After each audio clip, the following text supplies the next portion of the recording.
Hey, it's Tucker Carlson. This morning it looks like somebody blew up the Kakhovka Dam in southern Ukraine. The rushing wall of water wiped out entire villages, destroyed a critical hydropower plant, and as of tonight puts the largest nuclear reactor in Europe in danger of melting down. So if this was intentional, it was not a military tactic, it was an act of terrorism. The question is, who did it?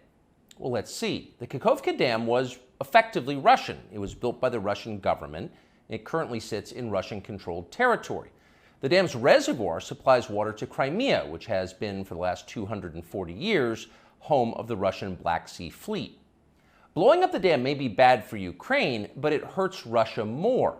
And for precisely that reason, the Ukrainian government has considered destroying it. In December, the Washington Post quoted a Ukrainian general saying his men had fired American-made rockets at the dam's floodgate as a test strike. So really, once the facts start coming in, it becomes much less of a mystery what might have happened to the dam. Any fair person would conclude that the Ukrainians probably blew it up, just as you would assume they blew up Nord Stream, the Russian natural gas pipeline, last fall. And in fact, the Ukrainians did do that, as we now know. It's not like Vladimir Putin is anxious to wage war on himself. Oh, but that's where you're wrong, Mr. and Mrs. Cable News consumer. Vladimir Putin is exactly that sort of man, the sort of man who'd shoot himself to death in order to annoy you.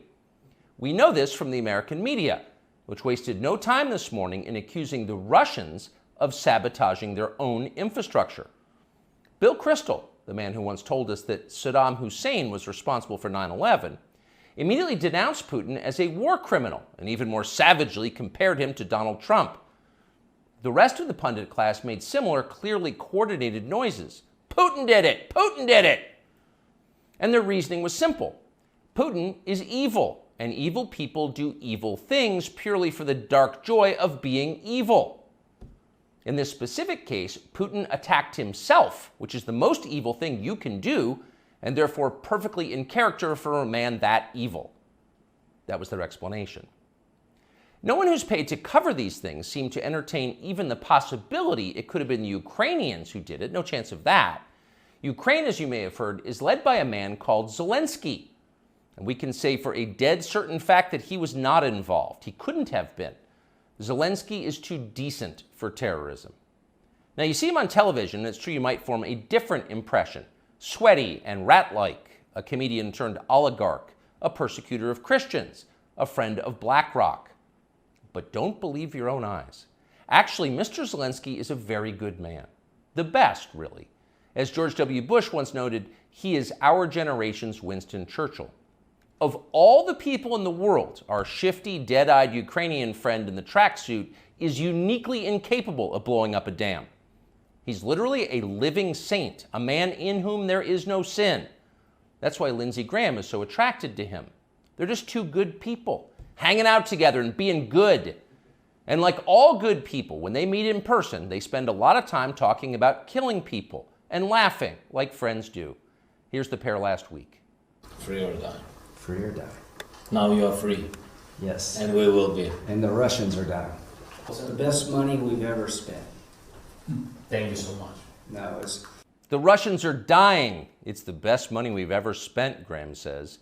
A smile spreads across his thin, quivering lips as he forms the words. He looks like a starving man contemplating a breakfast buffet.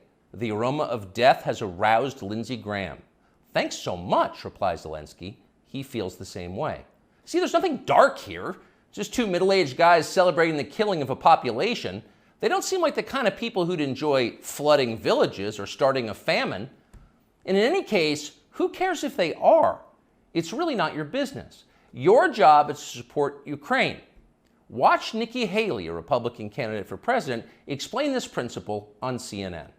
A win for Ukraine is a win for all of us. And for them to sit there and say that this is a territorial dispute, that's just not the case. To say that we should stay neutral, it is in the best interest of America. It's in the best interest of our national security for Ukraine to win. We have to see this through. We have to finish it.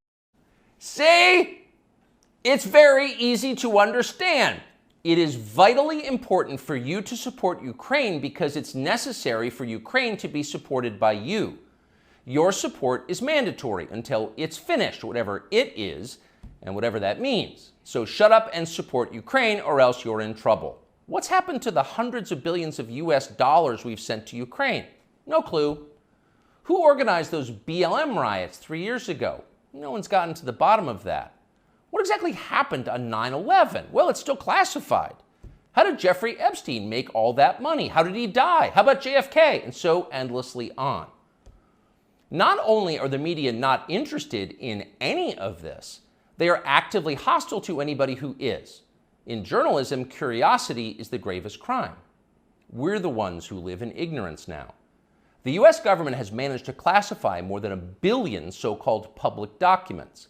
So at this point, we can't possibly know what our leaders are doing. We're not allowed to know. By definition, that is not a democracy. Yet it's fine with the media. Secrecy is a powerful tool of control. Stop asking how we got so rich. Here's another story about racism. Go eat each other. That's the program. That's how most of us now live here in the United States. Manipulated by lies, silenced by taboos. It is unhealthy and it's dehumanizing, and we're tired of it.